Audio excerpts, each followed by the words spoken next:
Hey everybody, quick announcement here. Today we're going to do the hat drawing. Got all the names in here to win one of these hats. Plan is we're going to let that combine do the choosing of who wins. That'll be at the end.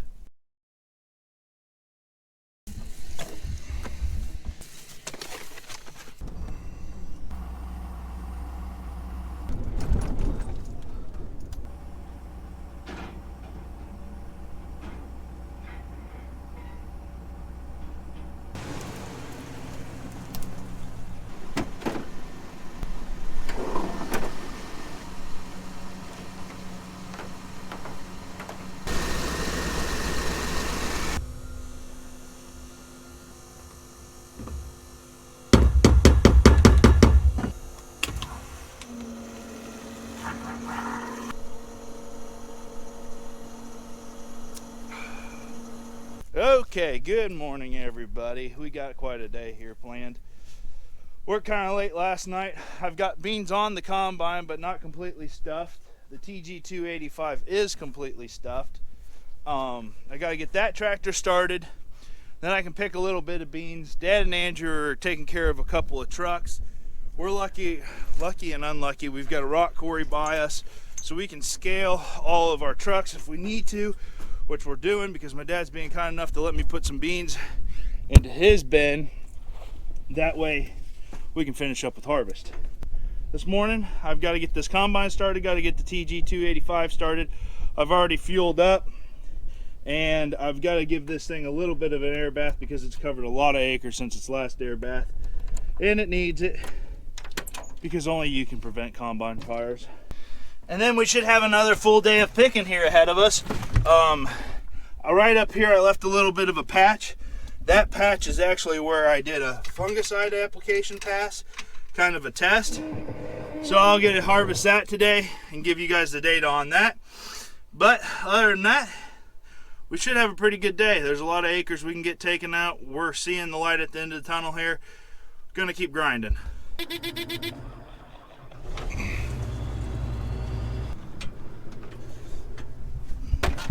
Oh, and our headliners decided to start to fall down. If anybody knows how to fix that, let me know in the comment section if they've got a good solution to it. It's just like Velcroed up there and the Velcro started to come down. Should I just put more Velcro on it? Sorry to tell you, bud, we aren't riding around in this tractor.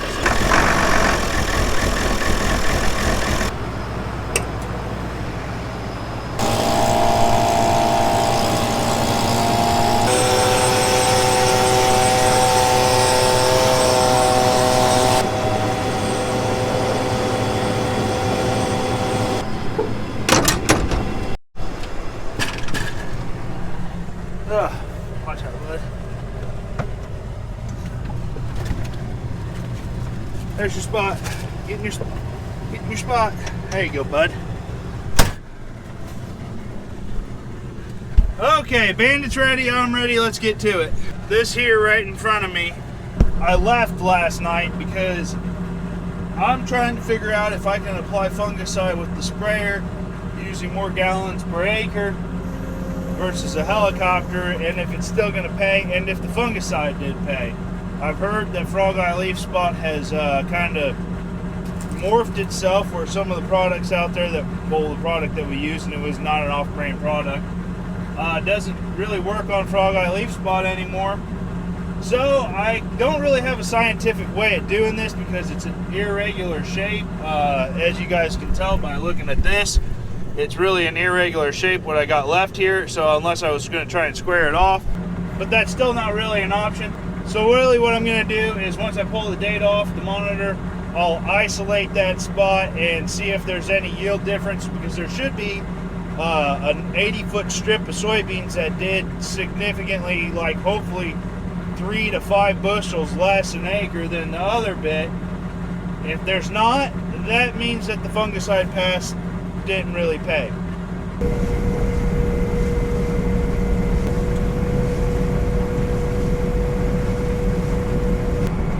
Just by looking at the monitor, kind of where it was hanging out, I would say that there was maybe 2 to 3 bushels, maybe. But I will be trying to replicate this next year in a little more controlled environment versus just kind of a spur of the moment, leave a check strip in the field somewhere. But that's the type of things that you have to figure out as a producer, is what products are working, what applications are working, what methods are working, because you can't just go out there and do everything for your crops necessary to try and grow as many bushels. Now granted, the fungicide might add bushels, or it will add bushels, but in the low commodity prices that we're in currently, if you're netting 3 bushels but it's costing you 3.5 to 4 bushels to make that application with the product that you're putting down, you went backwards a bushel. You know, so that's the type of things that I'm trying to figure out as a producer and somebody that also works with other producers. It's what needs to happen in these tight margins. Because at the end of the day, we're just like everybody else that goes to work. We go to work to make money. We're not out here to have fun, even though we do enjoy what we do very much. But us production farmers are just like everybody else. We've got electrical bills, we've got mortgages. Some people are trying to pay for their kids' schooling. You got to put food on the table. Then we also put money back into the economy by buying tractors and buying inputs and repairing things. It's like the money that comes to farmers usually goes back out into the community that they work in. I'm trying to talk here. And in small agricultural communities, when the farmers aren't making any money, everybody suffers. Because there's no money for us to funnel back into the economy. Because at the end of the day, the farmers are the last people to put their hand in their pocket. Employees are paid, vendors are paid, suppliers are paid, bankers are paid, landlords are paid, all before the farmer gets the chance to make any money. So when you wake up in the morning and you go to work, you don't know if you're going to make any money that day or spend any money. You might work all year long, bust your butt, and lose money. That's the sad truth. What'd you think of that ramble, Bandit? Was that a good ramble? Or so-so? Alright, it looks like Dad and Andrew have made it here, because I see the Peterbilt up there, which is a good thing, because I am actually harvesting right by the lake. And I've got beans on the hopper. And in terms of safe spaces, up here on the flat, that's my safe space. Down there is not my safe space. Unfortunately, I got beans down there, and I'd like to get down there this morning when the ground's still firm from being cold last night. But I've got beans on my hopper from last night as well. So I'm kind of heavy right now. So as soon as Andrew gets that cart unloaded, I'm trying to talk, I'm gonna run down here and get all the risky stuff done. And that way, if I get stuck, we've got all day to pull me out.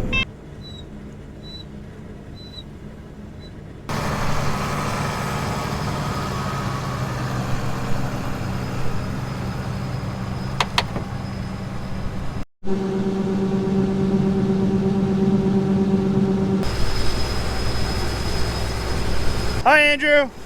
Good morning. You're gonna give your unsung hero a ride back to his chariot, right? Yep, that's what I'm doing. Bye, Andrew. Bye, Benjamin.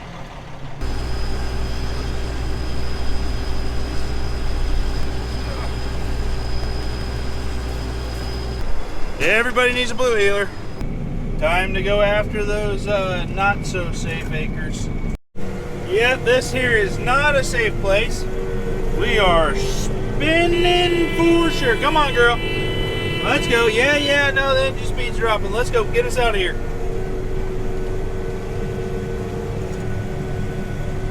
There she goes.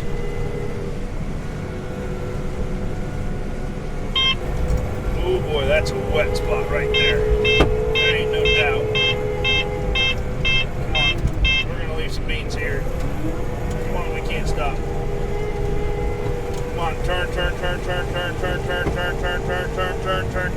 Not turning. Not turning at all. We're just going wherever it wants us to right now. Not turning. Come on. Come on. Come on. Come on. Come on. Come on. Come on.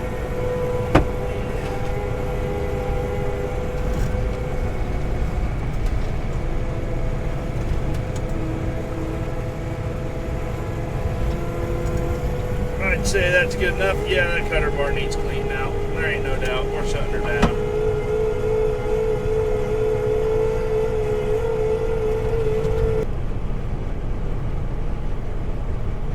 I left my gloves in my dad's truck last night, so I have absolutely nothing to clean this mud off with other than my bare hands.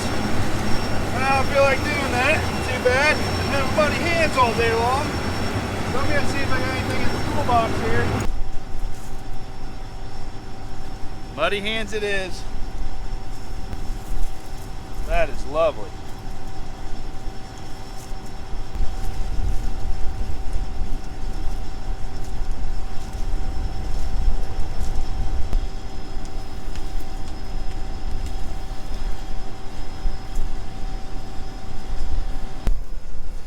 This flood ground just has the weirdest dirt. And you can't even really call it dirt.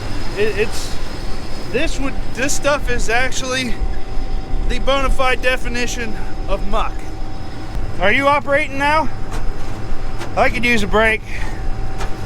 About get stuck in the mud's enough for me. Well, we're done with this field here. It's plenty muddy, if you can't tell.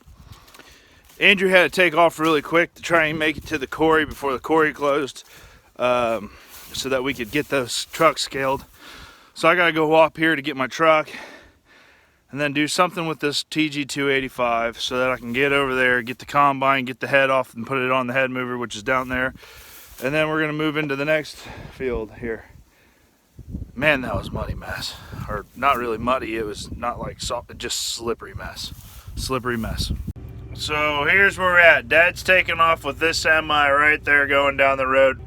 We're now actually in the field here at my house. I'm actually waiting on Molly. She's going to bring out some food and come ride with me for a bit. We're going to try and get this 50 acres done. I got the 12 and a half of it done so far. Dad's got to unload that truck, so we got enough capacity here tonight. It's maybe supposed to rain in the morning.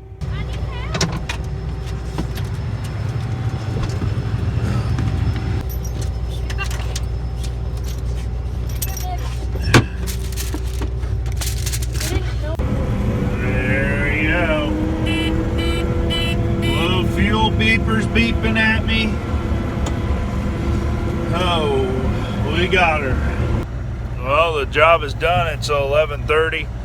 Just letting the combine cool down here for a second, and then we'll get her shut off here. Kind of show you a quick interesting fact too, that another benefit of having technology in your combine is in case you're ever wondering where the best spot to deer hunt in your fields are, just look for where all the red is. That right there is a good indication of good areas to hunt. Too many deer. It's about cooled off here, and at the closing, after the closing credit dealy thing, the hat drawing will take place. I'm gonna head in, go get some quick nap in, and then get back after it tomorrow. We'll see you guys then. And hey, thanks for watching.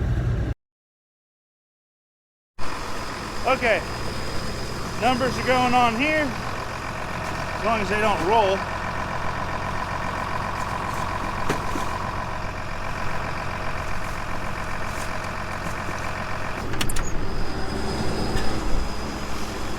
We'll see how this goes. Raise the header up, close the door, turn on the machine. Turn on the head. There they come.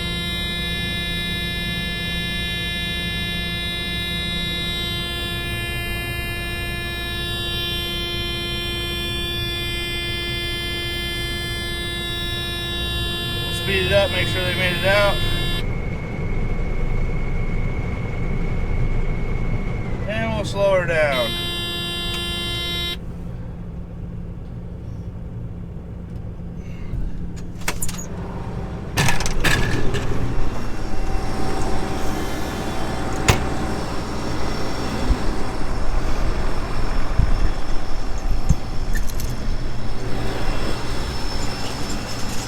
Well, they made it out the back.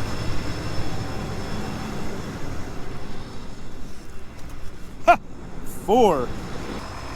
Now I'll go to commenter number 4 via my phone, which might be completely different for you guys.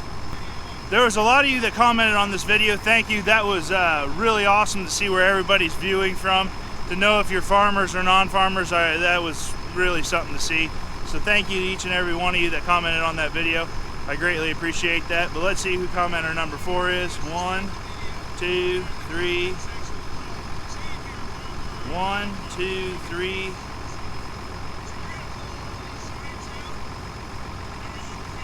And it looks like it's Brandon Catcher, if I'm saying that right. Brandon, let me know. Get a hold of me. We'll get you a hat. Thanks, everybody.